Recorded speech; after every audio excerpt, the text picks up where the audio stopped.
Hola, bienvenidos a un video que intentará sensibilizarnos acerca de las dificultades que enfrentan las personas con sordera en situaciones habituales que el resto enfrentamos sin mayor o con el mínimo problema. Primero, podemos comenzar hablando un poco sobre el oído. El oído es un órgano de carácter sensorial como lo son los ojos, la piel, los órganos que integran el olfato y la lengua. Pero lo que nos convoca aquí es el oído, que se encarga tanto de la audición como del equilibrio, y se divide en oído externo, oído medio y oído interno. El oído externo y el oído medio están relacionados principalmente con la transferencia de sonido al oído interno. Este último contiene el órgano del equilibrio, además del órgano de la audición. El oído externo está compuesto por la oreja, que recoge el sonido, y el conducto auditivo externo, que conduce hacia la membrana timpánica. La oreja se compone de una lámina de cartílago cubierto por una piel delgada. Presenta varias depresiones y elevaciones. Algunas de estas tienen su nombre, y todas ellas contribuyen a captar el sonido. La oreja es comparable a una antena. El conducto auditivo externo abarca una distancia de aproximadamente 2 a 3 centímetros en los adultos. El oído medio es una estrecha cámara llena de aire y tiene dos porciones, la cavidad timpánica y el receso epitimpánico. La cavidad timpánica es el espacio directamente interno a la membrana timpánica. En este se encuentran los huesos más pequeños del cuerpo humano, que son el martillo, el yunque y el estribo. Contiene también la tuba auditiva, que se encarga de igualar la presión en el oído medio con la presión atmosférica. El receso epitimpánico es el espacio superior a la membrana timpánica. El oído interno contiene laberintos y conductos múltiples que hacen posibles la recepción del sonido y el mantenimiento del equilibrio. Resulta conveniente empezar por explicar a qué exactamente nos referimos con sordera, qué sí es y qué no es. Se puede definir la sordera como la pérdida parcial o total del sentido de la audición. Hablando desde el ámbito de la medicina, es vista como un déficit sensorial que puede ser compensado mediante el uso de auxiliares tecnológicos o bien una intervención quirúrgica. Ahora bien, las causas de la sordera pueden ser congénitas, es decir, desde el nacimiento, o bien pueden ser adquiridas, es decir, que se pueden adquirir con el paso del tiempo. Algunas de estas causas pueden ser de carácter congénito, como el tener padres o familiares con sordera, la rubiola materna, bajo peso al nacer, uso inadecuado de ciertos medicamentos durante el embarazo, o bien la asfixia en el parto. Y de las adquiridas pueden ser enfermedades infecciosas como meningitis o sarampión, infección crónica del oído, presencia de líquido en el oído medio, también conocida como otitis media, traumatismos, exposición al ruido excesivo, uso prolongado de audífonos con un volumen elevado, envejecimiento, obstrucción en el conducto auditivo debido al cerumen, también conocido como tapón de cerumen, o bien la presencia de cuerpos extraños en el oído.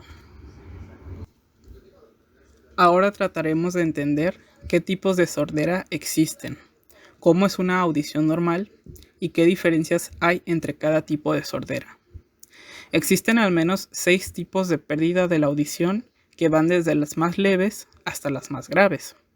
Tengamos también en cuenta que puede haber un tipo de pérdida auditiva en uno o ambos oídos, con lo cual es común encontrar gente que puede tener menor recepción auditiva en un oído cuando se comparan ambos órganos. Ahora bien, estos son los tipos más comunes. Sordera total o pura. Es la imposibilidad de escuchar sonido alguno. Deficiencia auditiva.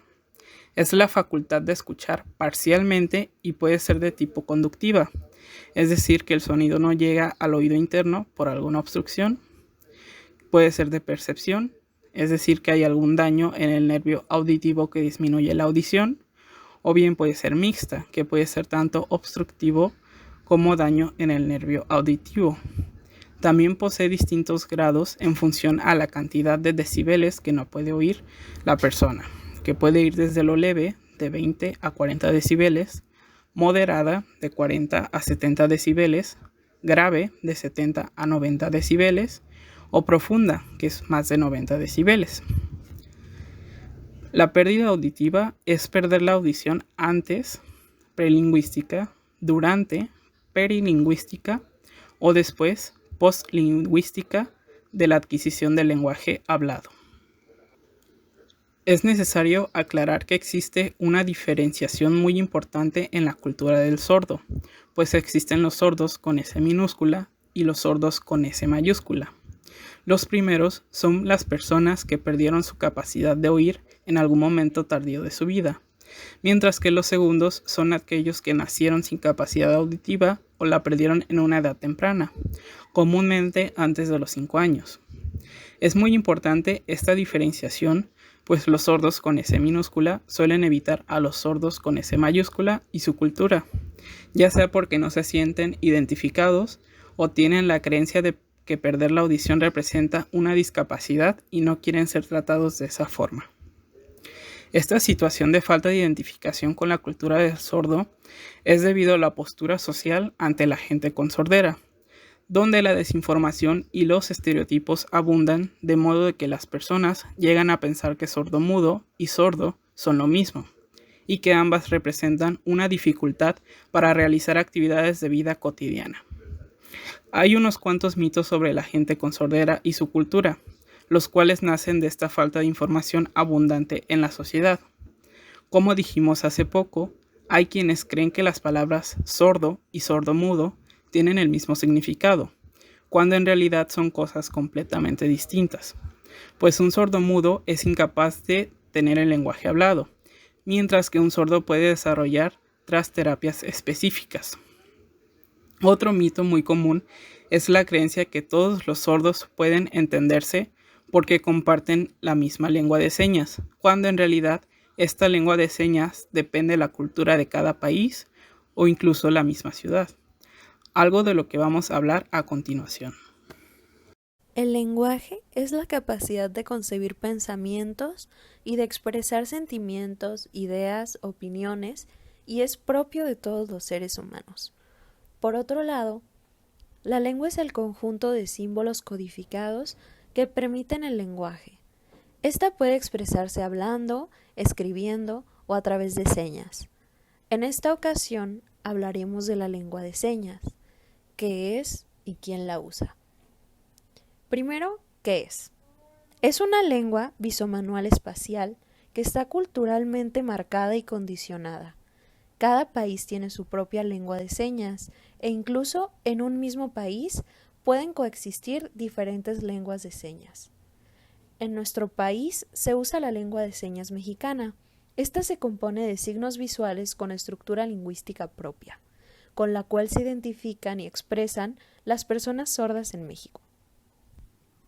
Para la mayoría de los sordos prelingüísticos, en esta lengua articulan sus pensamientos y sus emociones, ya que les permite satisfacer sus necesidades comunicativas, así como desarrollar sus capacidades cognitivas al máximo, mientras interactúan con el mundo que les rodea.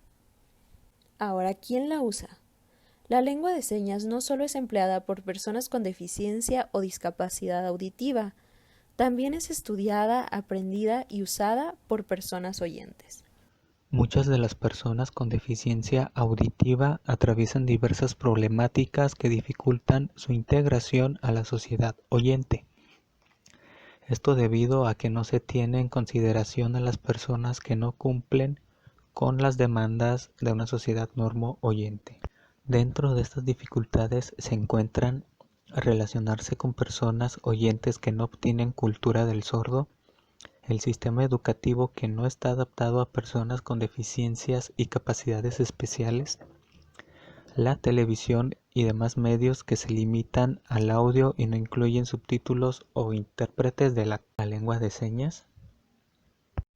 Ahora que sabemos qué es un sordo, el tipo de lengua que manejan y las dificultades por las que pasan en su día a día, es necesario hacer una reflexión acerca de si es correcto considerarlos como discapacitados o no. Para esto debemos considerar distintas posturas.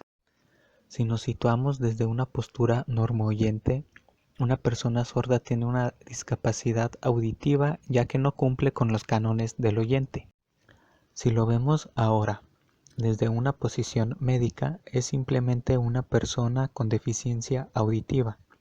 Si usamos una visión lingüístico-antropológica, es simplemente una persona nativa proveniente de una cultura y lengua diferentes.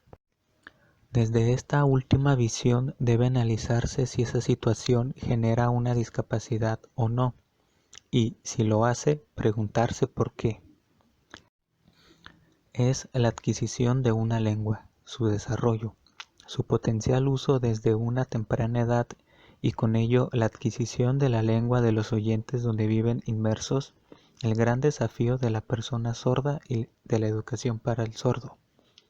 Sin este verdadero desarrollo, la persona sorda seguirá en un segundo plano y por ende en el plano de la discapacidad.